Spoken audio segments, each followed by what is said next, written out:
नमस्कार, मैं हूं चारा प्रकाश दत्त और आप देख रहे हैं ज्योतिष ज्ञान शास्त्र। उम्मीद करता हूं कि महादेव की कृपा से आप सुकुशल होंगे।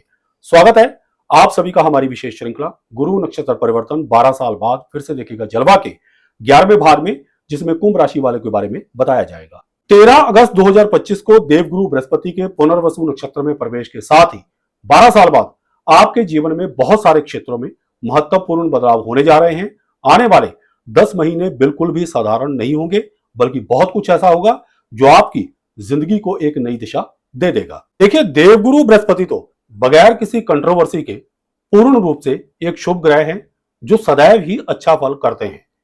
लेकिन अब साथ में आ चुका है एक बेमिसाल खूबियों से भरा हुआ नक्षत्र पुनर्वसु, जो वो करने जा रहा है जो पिछले 12 वर्षों में नहीं हुआ। इस नक्षत्र की विशेषता इसके नाम और सिंबल दोनों में छुपी हुई है। जैसा नाम वैसा गुण, पुनः और वसु यानी दोबारा से बसाना। मीन्स की गुरु का इस नक्षत्र में गोचर पुनर्स्थापना का वो समय है जिसमें आपको दोबारा अपनी लाइफ को सेट करने का मौका मिलेगा। एक तरह से ये आपकी जिंदगी की फिल्म का रीटेक है, ताकि आप अपनी जिंदगी के उन सीन्स को ठीक कर सके जिनमें आप पिछले 12 सालों में बेहतर ढंग से परफॉर्म नहीं कर पाए थे। ज्यादा पीछे नहीं जाते, जरा बीते 2 महीनों को ही याद कर लीजिए। 13 जून से लेकर 13 अगस्त के बीच का वो दौर जो काफी डिस्टर्बेंस से भरा हुआ था। इस समय में देवगुरु बृहस्पति राहु के नक्षत्र आर्द्रा में ट्रांजिट कर रहे थे। हालांकि देवगुरु बृहस्पति ने तो एक शुभ ग्रह होने के नाते आपकी कुंडली के अकॉर्डिंग इन 2 महीनों में भी आपका पूरा पूरा साथ दिया, लेकिन फिर भी आर्द्रा नक्षत्र की डिस्ट्रक्टिव नेचर के कारण एंड मोमेंट पर आकर आपके कई बनते बनते काम या तो कंप्लीटली खराब हो गए या किसी ना किसी कारण से बीच में अटक गए। और यह तो होना ही था, क्योंकि आर्द्रा नक्षत्र के देवता रुद्र हैं और इस नक्षत्र की मूल प्रकृति ही डेमोलिश करना यानी ध्वस्त करना है। हालांकि देखिए, प्रकृति के नियमों के अनुसार कोई भी बात गैर जरूरी नहीं होती। चीजों का बनना और खत्म होना तय है, लेकिन फिर भी किसे अच्छा लगेगा कि कोई बनता बनता काम एकदम से बिगड़ जाए। अच्छे भले चल रहे किसी काम में कोई ऐसी रुकावट आ जाए जिसकी उम्मीद ही ना हो, या फिर काम पूरा होने के बावजूद भी कोई ना कोई ऐसी कमी रह जाए कि सारे का सारा मजा किरकिरा हो जाए। किसी सिद्ध पुरुष को तो काम बनने या ना बनने से कोई फर्क नहीं पड़ेगा, क्योंकि वो इन चीजों से ऊपर उठ जाता है। लेकिन मुझ जैसे या आप जैसे ग्रस्त व्यक्तियों को तो फर्क पड़ता है, बल्कि बहुत ही ज्यादा फर्क पड़ता है। लेकिन अब 12 साल बाद एक ऐसा मौका आया है जिसमें आप वो कामयाबी हासिल कर पाएंगे जिसकी आपको लंबे समय से तलाश थी। देवगुरु बृहस्पति 10 महीनों के लिए अपने नक्षत्र पुनर्वसु में ट्रांजिट करेंगे तो परिस्थितियां एकदम से बदल जाएंगी। आने वाले 10 महीनों में नई नई अपॉर्चुनिटीज के साथ साथ आपको उन बिगड़े हुए कामों को ठीक करने के भी कई मौके मिलेंगे जो किसी ना किसी कारणवश या तो अधूरे रह गए थे या फिर कंप्लीटली खराब हो चुके थे।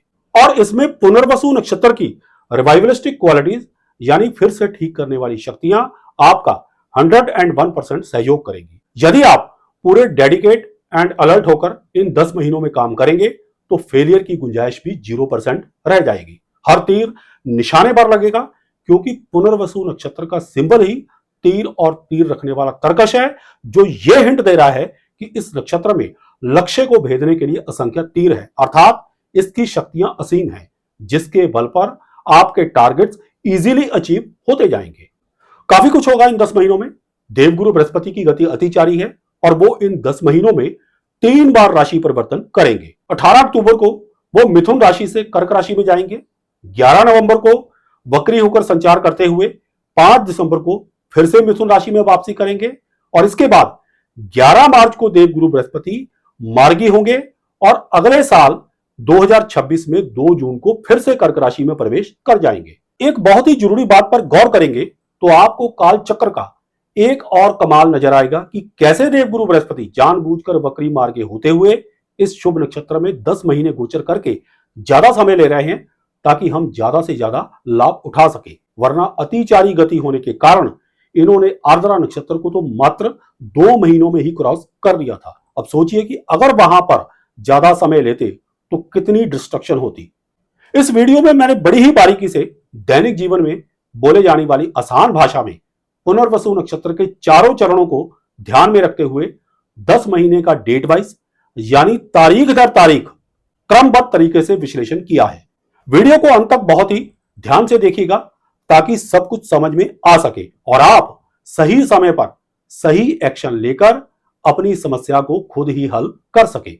ऐसा करने से आपके सफलता के द्वार खुलते जाएंगे। मैं आपको यकीन दिलाता हूं कि वीडियो को पूरा ध्यान से देखने पर आपको मुझसे होरोस्कोप चेक करवाने की भी जरूरत नहीं पड़ेगी। Now let us start. अब जानिए कि पुनर्वसु नक्षत्र के चारों सेक्टर्स यानी चारों चरणों को कवर करते हुए देवगुरु बृहस्पति एग्जैक्टली आपके साथ कैसा बिहेव करेंगे 10 महीनों का पूरा लेखा जोखा 4 कालखंडों यानी 4 भागों में। सबसे पहले बात करते हैं प्रथम कालखंड की, जिसकी 2 अवधियां हैं।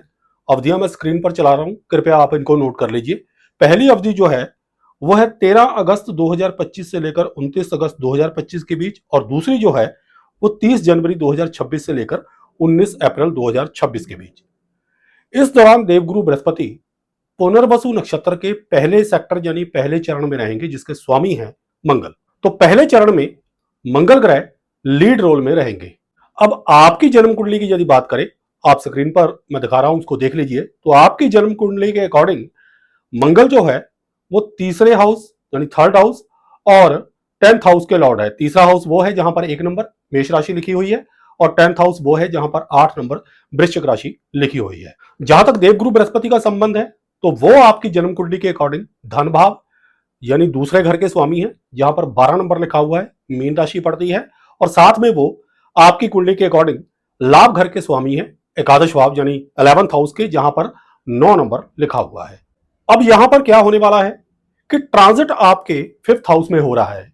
5th हाउस जहां पर 3 नंबर लिखा हुआ है, मिथुन राशि है। तो मिथुन राशि में वर्तमान समय में देवगुरु बृहस्पति ट्रांजिट कर रहे हैं। तो ये सारा कॉम्बिनेशन जो है वो आपके 5th हाउस में बन रहा है। पुनर्वसु नक्षत्र का रिवाइवलिस्टिक प्रभाव यानी फिर से सेट करने वाला प्रभाव, पुनर्स्थापना वाला प्रभाव, देवगुरु बृहस्पति का विजडम और मंगल की एनर्जी, ये तीनों मिलकर आपके लिए इस प्रथम कालखंड की दोनों अवधियों में काम करेंगे। तो क्या होगा कि वो तमाम हाउसेस जिनका मैंने अभी अभी जिक्र किया, जिनका संबंध जो है इस ट्रांजिट के साथ बन रहा है, उन हाउसेस से संबंधित घटनाओं में तेजी आएगी और वहां पर जो कुछ अतीत में बिगड़ चुका था उसको आप ठीक करने की दिशा में बढ़ेंगे। सबसे पहले बात करते हैं 5th हाउस की। देखिए 5th हाउस से हम विचार करते हैं शिक्षा का, संतान का, प्रेम संबंधों का, शेयर मार्केट इत्यादि का विचार किया जाता है, और साथ में एंटरटेनमेंट का भी विचार करते हैं। तो क्या होने वाला है कि शिक्षा के स्तर में तेजी आएगी। तेजी से मतलब यह है कि जो विद्यार्थी हैं या जिनका संबंध शिक्षा के साथ है, उनका जो उत्साह है वो शिक्षा के प्रति बढ़ेगा, एनर्जी लेवल उनका हाई रहेगा। विद्यार्थियों का माइंड जो है वो स्टडी की तरफ ज्यादा अग्रसर होगा, यानी स्टडी की तरफ झुकाव उनका बढ़ेगा और उनको ऐसा लगेगा कि हम जल्द से जल्द जो है चीजों को निपटाएं इस समय के दौरान। ये प्रथम कालखंड की दोनों अवधियां इस पॉइंट ऑफ व्यू से बहुत ही आपके लिए बेनिफिशियल रहेंगी। कंपटीशन एग्जाम के पॉइंट ऑफ व्यू से ये कालखंड तैयारी करने के लिहाज से बहुत ही बेहतरीन साबित होगा। आपको देवगुरु बृहस्पति के विजडम और मंगल के जोश दोनों का उपयोग करते हुए इस कालखंड में प्रेपरेशन करनी चाहिए विद्यार्थियों को।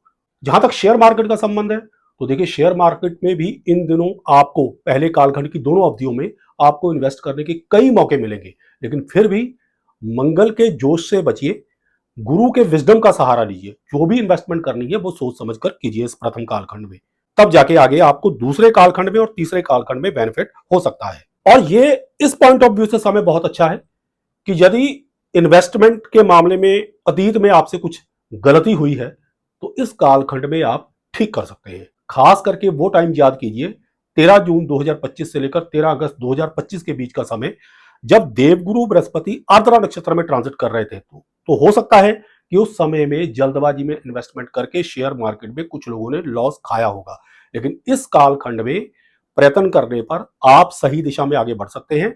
जो बिगड़ी हुई चीजें थी इन्वेस्टमेंट के पॉइंट ऑफ व्यू से शेयर मार्केट में, तो वो चीजें इस कालखंड में ठीक हो सकती है। यही हाल प्रेम संबंधों के मामले में रहेगा।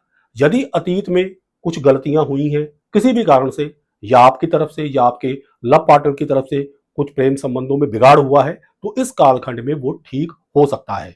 जो कुंभ राशि के माता पिता हैं उनकी संतानें इस प्रथम कालखंड में बहुत ही तेजी के साथ, अग्रेशन के साथ अपने कामकाज की तरफ जो है अग्रसर होंगी।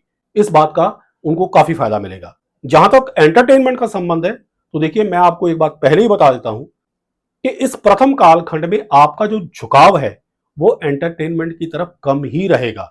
लेकिन हाँ, जो लोग एंटरटेनमेंट इंडस्ट्री से संबंध रखते हैं जैसे फिल्म वगैरह है, तो वो इन दिनों अपने पेंडिंग वर्क को जल्दी जल्दी से निपटा सकते हैं, कोशिश करेंगे तो उनके जो पेंडिंग काम है इस प्रथम कालखंड की दोनों अवधियों में जल्दी जल्दी निपटेंगे। मंगल देखिए इस प्रथम कालखंड में एक्टिव रहेंगे दोनों अवधियों में, तो मंगल आपके थर्ड हाउस के लॉर्ड हैं। तो प्रयासों के बारे में आपको बता ही चुका हूं मैं कि प्रयास आपके जो है इस समय के दौरान बढ़ेंगे, प्रयासों में तेजी आएगी। आप इस समय में एफर्ट्स जो है जल्दी जल्दी करना चाहेंगे। और इसके अलावा तीसरे घर से यात्राओं का विचार किया जा सकता है, किया जाता है, तो क्वाइट पॉसिबल है कि इस प्रथम कालखंड में आपकी कुछ यात्राएं जो है, ट्रैवल्स जो है वो ज्यादा बढ़ सकती हैं। तीसरे हाउस से स्किल का भी विचार किया जाता है। तो इस पुनर्वसु नक्षत्र का रिवाइवलिस्टिक प्रभाव, देवगुरु बृहस्पति का शुभ प्रभाव और साथ में मंगल की जो एनर्जी है इस प्रथम कालखंड में आपकी स्किल को बढ़ा देगी, यानी आपकी काम करने की क्षमता जो है वो बढ़ेगी। इंटरव्यू का विचार भी थर्ड हाउस से किया जाता है, तो जो विद्यार्थी नई नई डिग्री लेकर इंटरव्यू देना चाहते हैं या इंटरव्यू दे रहे हैं तो उनको इसमें सफलता मिल सकती है। थर्ड हाउस से कम्युनिकेशन स्किल का विचार किया जाता है, तो आपकी कम्युनिकेशन स्किल जो है इस प्रथम कालखंड में अच्छी हो जाएगी। बाकी छोटे भाई बहनों से भी आपको सहयोग मिलेगा। जहां तक कर्म क्षेत्र का संबंध है, क्योंकि देखिए मंगल की जो वृश्चिक राशि है वो आपके 10th हाउस में पड़ती है, स्क्रीन पर आप देख सकते हैं, तो साथ में इसको भी देखते जाइए। तो आपके कर्म क्षेत्र में भी यही जो है प्रभाव पड़ेगा, मंगल की एनर्जी का, देवगुरु बृहस्पति की शुभता का और साथ में पुनर्वसु नक्षत्र के रिवाइवलिस्टिक इफेक्ट का। तो क्या होगा कि अतीत में जो कामकाज के क्षेत्र में आपसे गलतियां हुई हैं उनको आप ठीक कर सकते हैं। जो नौकरी पेशा लोग हैं उनको इस प्रथम कालखंड में अधिकार मिलेंगे। यदि बीते समय में उनसे कोई अथॉरिटी वगैरह छीन ली गई थी या उनको डिमोशन वगैरह दी गई थी, उनको डोमिनेट किया गया था, तो इस प्रथम कालखंड में उनके अधिकार उनको वापस मिल सकते हैं। इस पॉइंट ऑफ व्यू से ये कालखंड बहुत ही अच्छा रहेगा। इंक्रीमेंट भले ही ना मिले लेकिन प्रमोशन यानी कि कोई हायर रैंक मिलने के चांसेस जो है ज्यादा ब्राइट है। सरकारी नौकरी वालों को भी इस प्रथम कालखंड में हायर रैंक मिलने की संभावना ज्यादा रहेगी। जो कारोबारी हैं वो भी इसी तरह से अपने अतीत में की गई गलतियों को इस कालखंड के दौरान जो है वो ठीक कर सकते हैं, इस दिशा में आगे बढ़ सकते हैं। कोशिश करेंगे तो उनको सफलता मिलेगी। बिजनेस के पॉइंट ऑफ व्यू से कुछ नया ऐसा कर सकते हैं जो आगे जाकर उनको फायदा देगा। अच्छा, मंगल देखिए नैसर्गिक रूप से लैंड के कारक हैं, नेचुरल सिग्निफिकेटर ऑफ लैंड। तो इस समय में यदि आप अपने बिजनेस प्रेमिसेस के साथ एडजॉइनिंग लैंड यानी साथ में सटी हुई कोई भूमि लेना चाहते हैं तो उस पॉइंट ऑफ व्यू से भी ये समय अच्छा रहेगा, वो ले सकते हैं, उसमें उनको सफलता मिल जाएगी। जहां तक देवगुरु बृहस्पति का संबंध है तो देखिए वो आपके 11th हाउस के लॉर्ड है, जहां पर उनकी धनु राशि पड़ती है, जो मैं बता ही चुका हूं। आप स्क्रीन पर चल रही कुंडली को देख सकते हैं। और साथ में वो आपके धन भाव के स्वामी है, जहां पर 12 नंबर लिखा हुआ है, यानी सेकंड हाउस है, मीन राशि वहां पर पड़ती है। तो देवगुरु बृहस्पति की देखिए यहां पर जो 7वीं दृष्टि है वो आपके लाभ स्थान यानी धनु राशि 9 नंबर जहां पर लिखा हुआ है वहां पर पड़ रही है। तो इस समय में आप अपनी कोशिशों से अपनी आमदनी को बढ़ा सकते हैं।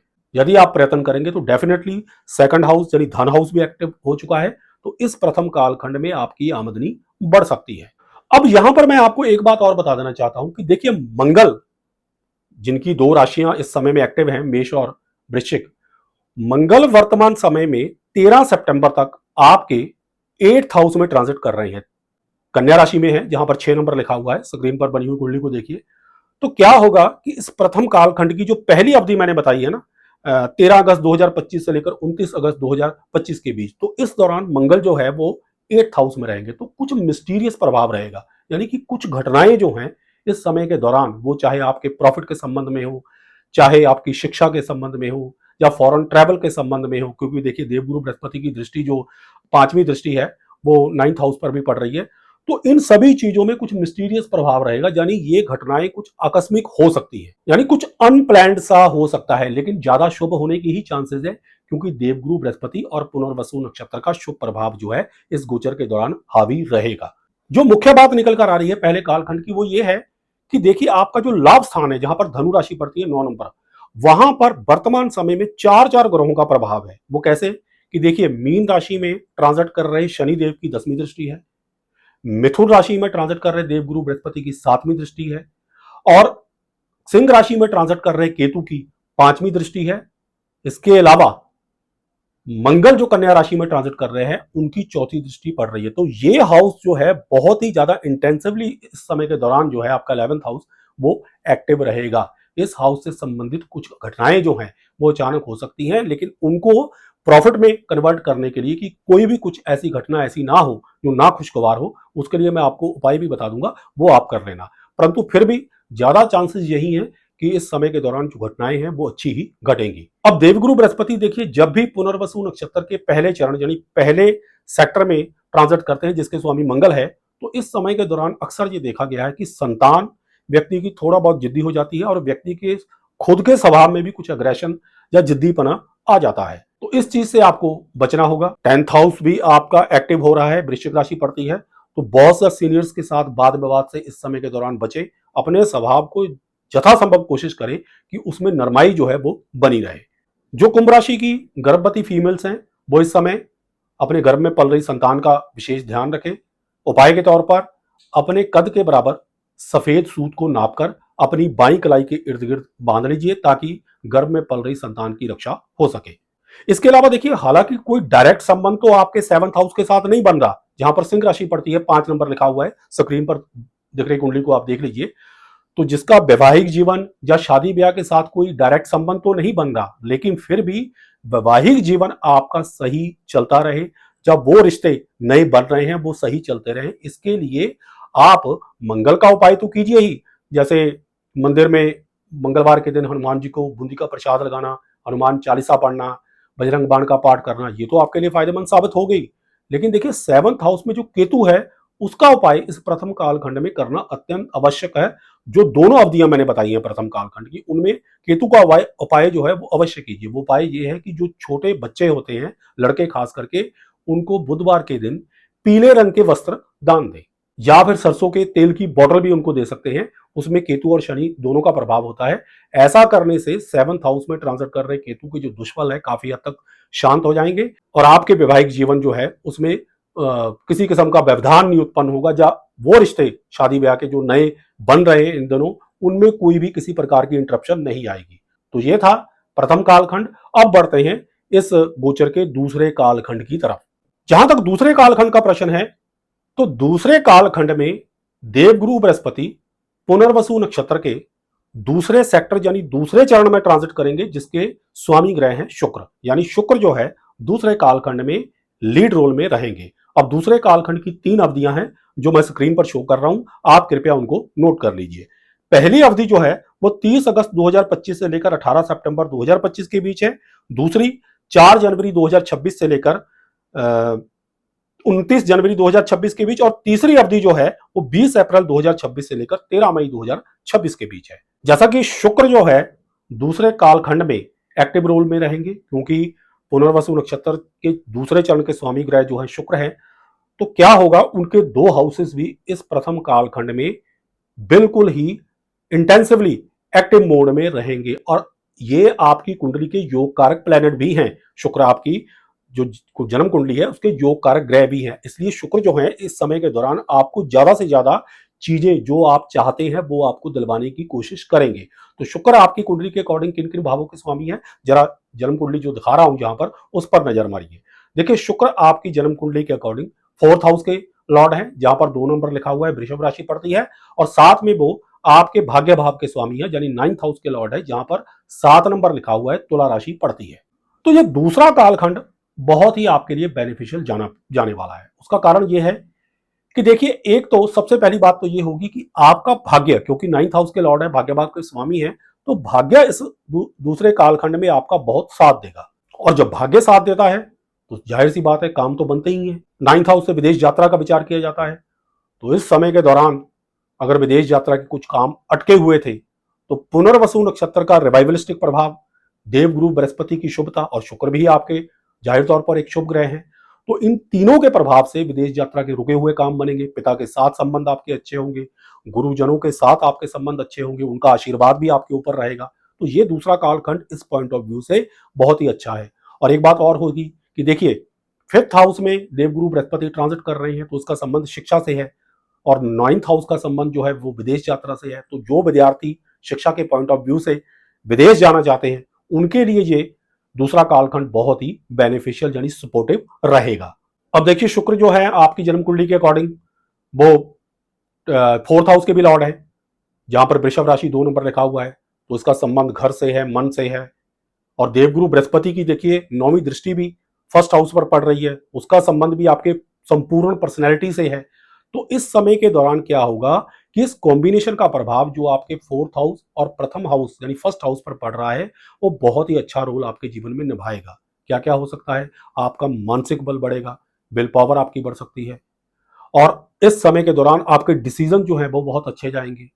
4th हाउस के कई काम आपके बनेंगे, घर, भूमि, वाहन इत्यादि से संबंधित जो काम है वो आपके सक्रिय हो सकते हैं, तेजी पकड़ सकते हैं। यदि आप कोई नया वाहन लेना चाहते हैं, घर लेना चाहते हैं, कोई निर्माण करना चाहते हैं, तो उसमें आपको सफलता मिलेगी। खास करके यदि घर के डेकोरेशन से संबंधित काम कोई आप करना चाहते हैं, इंटीरियर का काम करना चाहते हैं, तो इस समय के दौरान बहुत ही शुभ फल आपको मिलेंगे, आप उसमें सफल हो जाएंगे। 11th हाउस पर देवगुरु बृहस्पति की दृष्टि पड़ रही है, तो प्रथम कालखंड में भी मैंने एक बात कही थी कि आप अपने प्रॉफिट से संबंधित जो काम बिगड़े हुए हैं उनको आप ठीक कर सकते हैं, लेकिन इस कालखंड में आपको लाभ काफी मिलेगा, क्योंकि देवगुरु बृहस्पति का, पुनर्वसु नक्षत्र का और शुक्र का सम्मिलित प्रभाव जो है वो आपके 11th हाउस, जहां पर 9 नंबर लिखा हुआ है, धनु राशि पड़ती है, वहां पर कंबाइंड रूप से इस कॉम्बिनेशन का प्रभाव जो है वो कन्वे होगा। कॉन्सिक्वेंटली क्या होगा कि आपको लाभ ज्यादा मिलेगा, आपकी कई इच्छाएं इस समय के दौरान पूरी होंगी, आप जो डिजायर करेंगे, कोशिश करेंगे, तो उसमें आपको सफलता मिल जाएगी। बड़े भाइयों का सहयोग मिलेगा, मित्रों का सहयोग मिलेगा, संकट के समय में कोई मित्र इस समय में काम आ सकता है, बड़ा भाई काम आ सकता है। और मीन राशि जो आपके 2nd हाउस में पड़ती है, यानी धन भाव में पड़ती है, जहां 12 नंबर लिखा हुआ है, वो देवगुरु बृहस्पति की राशि है, तो वो भी देवगुरु बृहस्पति के प्रभाव, शुभ प्रभाव से, पुनर्वसु नक्षत्र के रिवाइवलिस्टिक प्रभाव से, और साथ में शुक्र के शुभ प्रभाव से, जो आपको चीजें दिलवाने में मदद करेंगे, चीजें आपकी तरफ लेकर आने में मदद करेंगे, इस प्रभाव से वंचित नहीं रहेगी। कॉन्सिक्वेंटली क्या होगा कि इस समय में आपके पास धन की आवक यानी धन का आगमन बढ़ जाएगा, डूबा हुआ कोई धन वापस आ सकता है। तो ये समय इस पॉइंट ऑफ व्यू से आपके लिए बहुत ही अच्छा रहेगा, और इस समय में आपको ज्यादा से ज्यादा कोशिश करनी चाहिए। देखिए, आपका भाग्य साथ दे रहा है, क्योंकि भाग्य भाव पर देवगुरु बृहस्पति की 5वीं दृष्टि पड़ रही है, और वहां पर शुक्र की राशि तुला भी पड़ती है, और साथ में लाभ स्थान पर देवगुरु बृहस्पति की 7वीं दृष्टि पड़ रही है, और जो आपका धन भाव है वहां पर देवगुरु बृहस्पति की मीन राशि पड़ती है। तो इस तरह से देखें तो जो आपकी इच्छाओं की पूर्ति है, या धन का आगमन है, या भाग्य, इस समय के दौरान दूसरे कालखंड में आपका काफी साथ देने वाला है, और आपको इस कालखंड का ज्यादा से ज्यादा फायदा उठाना चाहिए। हालांकि 7th हाउस के साथ कोई डायरेक्ट इन्वॉल्वमेंट इस कॉम्बिनेशन की बन नहीं रही, लेकिन फिर भी क्योंकि शुक्र की इन्वॉल्वमेंट है, तो इस समय के दौरान शुक्र आपकी कुंडली के योग कारक प्लैनेट है, वो आपको चीजें दिलवाने में मदद करेंगे। तो डोमेस्टिक लाइफ से संबंधित जो काम आपके हैं वो सक्रिय हो जाएंगे। कॉन्सिक्वेंटली शादी ब्याह के काम बनेंगे, और वैवाहिक जीवन में मधुरता आएगी। इसके अलावा प्रेम जीवन का भी यही अच्छा हाल रहेगा। जो प्रेम जीवन है उसमें कोई खटास अगर चल रही है तो वो दूर होगी, प्रेम संबंधों में मधुरता आएगी, कोशिश करने पर जो डिस्प्यूट चल रहे हैं वो सॉल्व हो जाएंगे। जहां तक उपाय का संबंध है, तो फ्राइडे यानी शुक्रवार के दिन मंदिर में लक्ष्मी माँ की मूर्ति के आगे मिश्री का प्रसाद चढ़ाएं, और साथ में आप रोज के फ्रेग्रेंस यानी गुलाब की खुशबू वाली अगरबत्ती जो है वो चढ़ा सकते हैं। इससे शुक्र के शुभ फल बढ़ेंगे। अपार्ट फ्रॉम दिस, कई लोग मुझसे अक्सर एक उपाय पूछते हैं कि प्रेम संबंधों में आई दूरी को कैसे ठीक किया जाए। तो इसके लिए आप एक उपाय कर सकते हैं जो बहुत ही बेहतरीन है। वो ये है कि फ्राइडे के दिन सूर्यास्त से पहले और सूर्यास्त के टाइम पर, जब सूर्यास्त हो रहा हो उस समय में, एक लाल रंग के गुलाब को भगवान कृष्ण जी की मूर्ति के समक्ष चढ़ा दीजिए, और साथ में ये प्रार्थना कीजिए कि आपका जो प्रेम जीवन है वो अच्छा हो जाए। यदि आपका प्रेमी आपसे दूर भी चला गया है तो उसके आने की प्रार्थना करें, तो आपको सफलता मिल जाएगी। ये उपाय बहुत ही अचूक है। तो ये था दूसरा कालखंड। अब बढ़ते हैं अगले कालखंड यानी तीसरे कालखंड की तरफ। देखिए, तीसरे कालखंड में भी दूसरे कालखंड की तरह 3 ही अवधियां हैं। मैं स्क्रीन पर अवधियां चला रहा हूं, आप कृपया नोट कर लीजिए। पहली अवधि जो है वो 19 सितंबर 2025 से लेकर 17 अक्टूबर 2025 के बीच है। दूसरी 5 दिसंबर 2025 से लेकर 3 जनवरी 2026 के बीच, और तीसरी जो है वो 14 मई 2026 से लेकर 1 जून 2026 के बीच है। इस दौरान देवगुरु बृहस्पति पुनर्वसु नक्षत्र के तीसरे चरण में रहेंगे, और जो ट्रांजिट है वो आपके 5th हाउस में ही रहेगा, क्योंकि पुनर्वसु नक्षत्र के तीनों चरण जो है, पहले से लेकर तीसरा चरण मिथुन राशि में पड़ता है, और मिथुन राशि आपके 5th हाउस में पड़ रही है, जहां पर 3 नंबर लिखा हुआ है। और नक्षत्र के इस चरण के स्वामी यानी पुनर्वसु नक्षत्र के तीसरे चरण के जो स्वामी है वो है बुध ग्रह। तो बुध इस तीसरे कालखंड में एक्टिव रोल में रहेंगे यानी लीड रोल में रहेंगे। अब आपकी जन्म कुंडली के अकॉर्डिंग बुध ग्रह आपके 5th हाउस के लॉर्ड हैं और साथ में 8th हाउस के लॉर्ड हैं। तो इस समय में 5th हाउस संबंधी और 8th हाउस संबंधी कुछ घटनाएं जो हैं वो अचानक से घटेंगी, क्योंकि कन्या राशि 8th हाउस में पड़ती है और 8th हाउस कुछ मिस्टीरियस यानी अचानक घटनाओं के प्रभाव को लिए हुआ होता है। तो कॉन्सिक्वेंटली इस कॉम्बिनेशन में बुध के लीड रोल में होने के कारण आपके जीवन में इन 2 हाउसेस से संबंधित कुछ घटनाएं अचानक विशेष रूप से हो सकती है। जैसे शिक्षा के संबंध में अचानक कुछ अच्छे परिणाम आपको मिल सकते हैं, लेकिन ये डिपेंड आपकी कोशिश के ऊपर करता है। यदि अतीत में आपने मेहनत नहीं की है तो इस समय के दौरान बुरे परिणाम भी आ सकते हैं। शेयर मार्केट में आपको अचानक लाभ मिल सकता है, क्योंकि बुध भी शेयर मार्केट को कहीं ना कहीं रूल करते हैं। अपार्ट फ्रॉम दिस, जो लोग आईटी सेक्टर से जुड़े हुए हैं उनको बहुत इस समय के दौरान लाभ मिलेगा। बुध आईटी सेक्टर को भी रिप्रेजेंट करता है। प्रेम जीवन को भी बुध जो ग्रह है वो रिप्रेजेंट करता है। तो प्रेम संबंधों में अचानक कुछ अच्छी घटनाएं हो सकती हैं, लेकिन आपको अपने बस थोड़ा सा गुस्से के ऊपर कंट्रोल रखना पड़ेगा। जिन लोगों का संबंध एंटरटेनमेंट से है तो उनको इस समय के दौरान काफी लाभ मिलेगा। बुध एंटरटेनमेंट का भी प्रतिनिधित्व करते हैं यानी एंटरटेनमेंट को भी रूल करते हैं। तो जो लोग फिल्म इंडस्ट्री से जुड़े हुए हैं उनको इस समय के दौरान काफी लाभ मिलेगा। वाणी यानी कम्युनिकेशन स्किल, बोलने का प्रभाव ज्यादा रहेगा। तो जो लोग एक्टर्स वगैरह हैं, फिल्म लाइन में रोल वगैरह करते हैं, तो उनकी डायलॉग डिलीवरी जो है इस समय के दौरान काफी अच्छी रहेगी। तो वो अपने किरदार को बहुत अच्छी तरह से निभा पाएंगे। तो उनके लिए ये समय बहुत अच्छा है। जो लोग डिस्ट्रीब्यूटर हैं, इस तीसरे कालखंड में अपनी फिल्में रिलीज करेंगे, उनको इस तीसरे कालखंड में काफी फायदा मिलेगा। तीनों अवधियां उनके लिए बेनिफिशियल जाएंगी।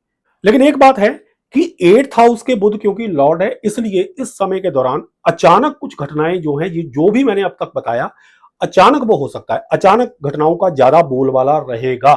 आकस्मिक आपको धन भी प्राप्त हो सकता है, अचानक धन का लाभ भी हो सकता है, और साथ में कोई संपत्ति वगैरह का लाभ भी इस समय के दौरान आपको अचानक हो सकता है, क्योंकि 8th हाउस से पैतृक संपत्ति का विचार भी किया जाता है। कोई इंश्योरेंस बीमे की रकम आपकी लटकी हुई थी, या कोई डिस्प्यूट वगैरह चल रहा था, या कागजी कार्रवाई के कारण, क्योंकि बुध कागजी कार्रवाई को रूल करते हैं, कागजी कार्रवाई के कारण डिले हो रही थी, तो इस तीसरे कालखंड में वो सारी चीजें सॉल्व हो जाएंगी और अचानक से होंगी और आपका काम बन जाएगा। बाकी देखिए, देवगुरु बृहस्पति की वही 5वीं दृष्टि 9th हाउस पर रहेगी, तो आकस्मिक प्रभाव रहेगा। बुध 8th हाउस के लॉर्ड हैं, तो क्या होगा कि अचानक विदेश यात्रा का योग बन सकता है।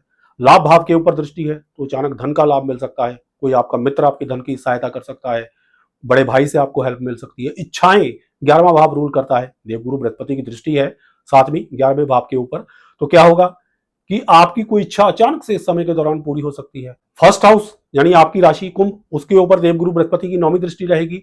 तो इस कालखंड में एक चीज और हो सकती है कि अचानक कोई आप ऐसा डिसीजन ले सकते हैं जो आपकी फेवर में जाएगा। इस बात की गारंटी है कि फेवर में जाएगा। डरिए मत, इस समय के दौरान सोच समझकर डिसीजन जरूर लीजिए। मैं ये नहीं कहता कि बगैर सोचे कोई डिसीजन ले लीजिए, लेकिन अचानक कोई मन में विचार आए अच्छा, तो इस समय में उसके ऊपर काम जरूर कीजिए। मतलब यूं ही नहीं कि उस समय को निकाल दीजिए, क्योंकि मैं इसलिए ये बात कह रहा हूं कि शनि की साढ़े का आखिरी चरण आपको चल रहा है। शनिदेव जो है वर्तमान समय में आपके धन भाव में गोचर कर रहे हैं, तो क्वाइट पॉसिबल है कि वो चीजों में कुछ डिले करवा सकते हैं, परंतु आपको अपने फैसलों को टालना नहीं चाहिए। कॉन्क्रीट कदम उठाइए, डेफिनेटली आपको सफलता मिल जाएगी। जहां तक उपाय का संबंध है, तो बुध के लिए सर्वोत्तम उपाय है कि मां दुर्गा की आराधना करें, दुर्गा चालीसा का पाठ करें।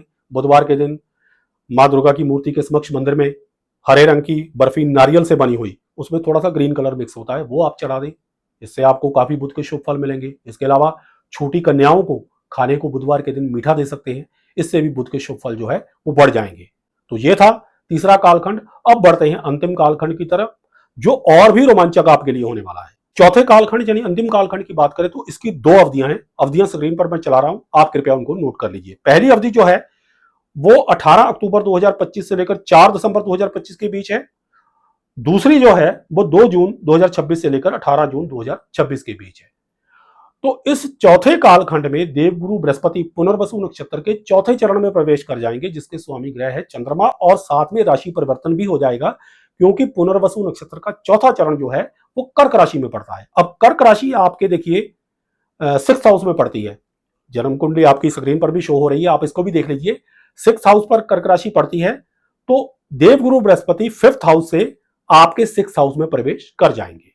अब यहां पर जो कॉम्बिनेशन बन रहा है, इस कॉम्बिनेशन के बारे में, ये कॉम्बिनेशन आपके लिए अच्छा है या बुरा है, इस बात का डिसीजन जो है आपकी परिस्थितियों के ऊपर या आपके फैसलों के ऊपर निर्भर करता है, या आपने अतीत में क्या किया है इस बात के ऊपर निर्भर करता है। देखिए 6th हाउस आपका इस समय में बहुत ही ज्यादा इंटेंसिवली एक्टिवेट हो जाएगा।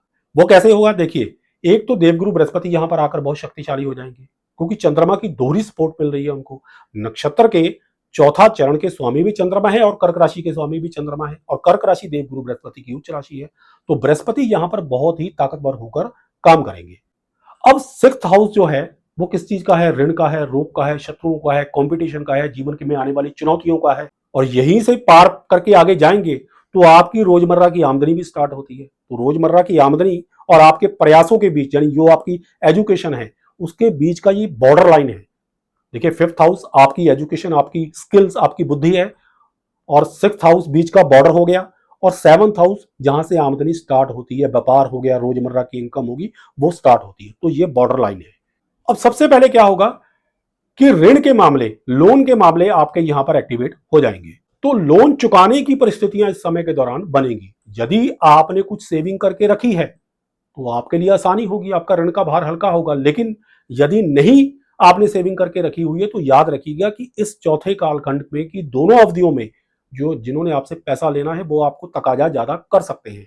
लेकिन फिर भी एक बात मैं आपको बता देता हूं कि लिक्विड कैश की कमी फिर भी आपके पास नहीं रहेगी। धन का आगमन आपके पास पर्याप्त मात्रा में होता रहेगा। हालांकि आपको कुछ चुनौतियों का सामना करना पड़ेगा, चुनौतियां आपके जीवन में आएंगी इस समय के दौरान, लेकिन फिर भी धन आपके पास पर्याप्त मात्रा में आता रहेगा। शत्रुओं की बात करें तो आप शत्रुओं के ऊपर हावी रहेंगे। आपके जो भी अराइवल्स हैं, वो चाहे निजी जीवन में हो या फिर कामकाज के क्षेत्र में हो, आप उनके ऊपर हावी रहेंगे। इस समय के दौरान ऑफिस पॉलिटिक्स यदि चल रही थी तो उसके ऊपर विराम लग जाएगा।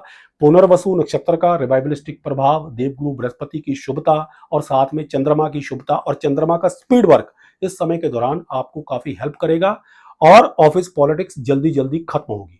जो लोग नौकरी तलाश कर रहे हैं, प्राइवेट जॉब खास करके, इस समय के दौरान उनको सफलता मिलने के चांसेस बहुत ही ज्यादा ब्राइट है। जो लोग कंपटीशन एग्जाम वगैरह दे रहे हैं उसमें उनको सफलता मिलेगी। कोर्ट में अगर कोई केस वगैरह चल रहा है, कोई किसी भी किस्म का विवाद चल रहा है, तो उसमें सफलता मिल जाएगी। विरोधी पक्ष आपसे एक हाथ नीचे ही रहेगा, तो स्थितियां ऐसी बन सकती हैं जिसमें आपको जीत मिल जाए। और यहां पर एक बहुत ही अच्छी चीज देखने को ये मिल रही है। देखिए बेशक 6th हाउस में ट्रांजिट हो रहा है, तो यहां पर 6th हाउस में थोड़ा सा, ये पताल लोग कहते हैं इसको, तो यहां पर क्या होता है कि जो भी प्लैनेट यहां पर एक्टिव होता है उसकी थोड़ी चमक जो है फीकी पड़ जाती है। लेकिन फिर भी देवगुरु बृहस्पति क्योंकि कर्क राशि में है, जो एक चर राशि है, और इसमें वो उच्च का प्रभाव दे रहे हैं, तो क्या होगा कि घटनाएं जो हैं तेजी तेजी आपके जल्दी जल्दी से आपकी फेवर में जा सकती हैं। और अर्थ त्रिकोण इस समय के दौरान जो आपका है वो पूरे तरह से देवगुरु के प्रभाव में रहेगा। देखिए दूसरा भाव आपकी कुंडली का, जहां मीन राशि पड़ती है, वहां पर देवगुरु बृहस्पति की 9वीं दृष्टि रहेगी। देवगुरु बृहस्पति वर्तमान समय में कर्क राशि में रहेंगे, छठे घर में, ये भी अर्थ त्रिकोण का ही भाव है। और यहां से उनकी 5वीं दृष्टि वृश्चिक राशि यानी 8 नंबर राशि पर पड़ेगी, जहां पर जो 10th हाउस पड़ता है आपका। तो ये तीनों भाव अर्थ त्रिकोण के भाव है। अब जब अर्थ त्रिकोण जो है इस कॉम्बिनेशन के शुभ प्रभाव में रहेगा तो डेफिनेटली इस समय के दौरान आप अपनी अर्थव्यवस्था से संबंधित कुछ ऐसा अच्छा काम कर सकते हैं जो आने वाले समय में आपको फायदा दे, या इस कालखंड में फायदा आपको दे। इवन जो अतीत में कुछ चीजें बिगड़ी हुई थी, चाहे वो आपके कारोबार के संबंध में हो या आपकी नौकरी के संबंध में हो, यानी जिनका संबंध भी आपकी आजीविका से है, ऐसे कामों में आप पीछे की गई गलतियों को सुधार सकते हैं। इस पॉइंट ऑफ व्यू से ये कालखंड आपके लिए वरदान साबित होगा और आपको इसका पूरा पूरा फायदा उठाना चाहिए। देवगुरु बृहस्पति की 7वीं दृष्टि की भी बात कर लेते हैं। 5वीं दृष्टि और 9वीं दृष्टि तो मैंने बता दी। 7वीं दृष्टि देवगुरु बृहस्पति की आपके 12th हाउस पर रहेगी, जहां से हम खर्चों का विचार करते हैं, विदेश यात्रा का विचार करते हैं, निद्रा का विचार करते हैं, शयन सुख का विचार करते हैं। तो क्या होगा कि इस कॉम्बिनेशन का शुभ प्रभाव जो है वो 12th हाउस के ऊपर रहने के कारण अचानक से आपकी विदेश यात्राओं का काम बन सकता है, उसमें आ रही अड़चनें दूर हो सकती हैं, कोई आपकी हिडन स्किल इस समय के दौरान सामने आ सकती है जिसका आपको कमर्शियल बेनिफिट मिल सकता है। लेकिन फिर भी एक चीज रहेगी कि निद्रा में थोड़ी बहुत कमी इस समय के दौरान रह सकती है। क्योंकि चंद्रमा का प्रभाव जब भी 6th हाउस में एक्टिव होता है तो मैंने अपने ज्योतिषीय करियर में देखा है कि निद्रा में कुछ ना कुछ कमी आ जाती है। तो इसलिए आपको इस समय के दौरान सही समय पर सोना चाहिए ताकि आपका ब्रेन जो है वो तरोताजा रहे। ये आपके लिए बहुत ही जरूरी है क्योंकि साढ़े सती का आखिरी चरण भी आपको चल रहा है। So take care. जहां तक सेहत का संबंध है तो देखिए, पहले 3 कालखंड में तो कोई समस्या नजर नहीं आ रही, लेकिन इस चौथे कालखंड में रक्तचाप यानी ब्लड प्रेशर से संबंधित कोई समस्या आपको पेश आ सकती है। ब्लड प्रेशर हाई या लो, ये दोनों ही चीजें आपके साथ हो सकती हैं, इसलिए अपने खान पान का आपको बहुत ही विशेष ध्यान रखना चाहिए। जहां तक उपाय का संबंध है तो चंद्रमा के लिए सर्वोत्तम उपाय है भगवान शिव की आराधना। सोमवार के दिन शिवलिंग पर दूध मिश्रित जल चढ़ाएं।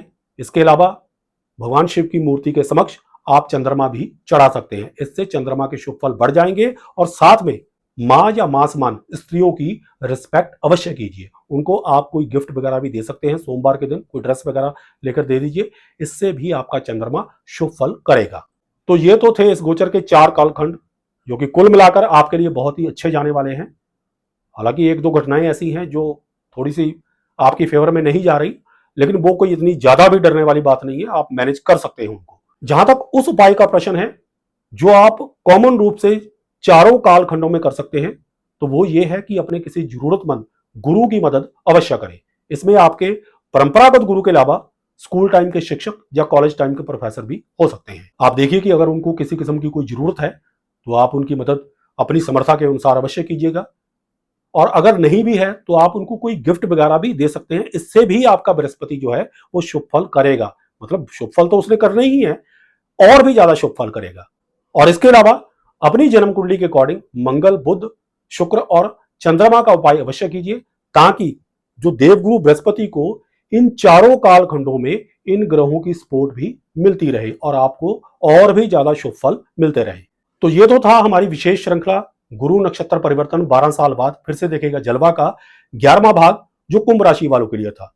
आशा करता हूं कि वीडियो में दी गई जानकारियों से आप लाभान्वित होंगे। अगर आपको हमारी ये वीडियो पसंद आई हो तो इसे लाइक करें, शेयर करें, हमारे चैनल ज्योतिष ज्ञान शास्त्र को सब्सक्राइब करें और साथ में बेल आइकन को दबा दें ताकि हमारी हर नई वीडियो की नोटिफिकेशन आप तक सबसे पहले पहुंचे। जल्दी मिलूंगा इस श्रृंखला के 12वें भाग में मीन राशि को लेकर। तब तक के लिए सुखी रहें, स्वस्थ रहें, इसी मंगल कामना के साथ जय सिया राम, हर हर महादेव और बोलो श्री हरि विष्णु भगवान की जय।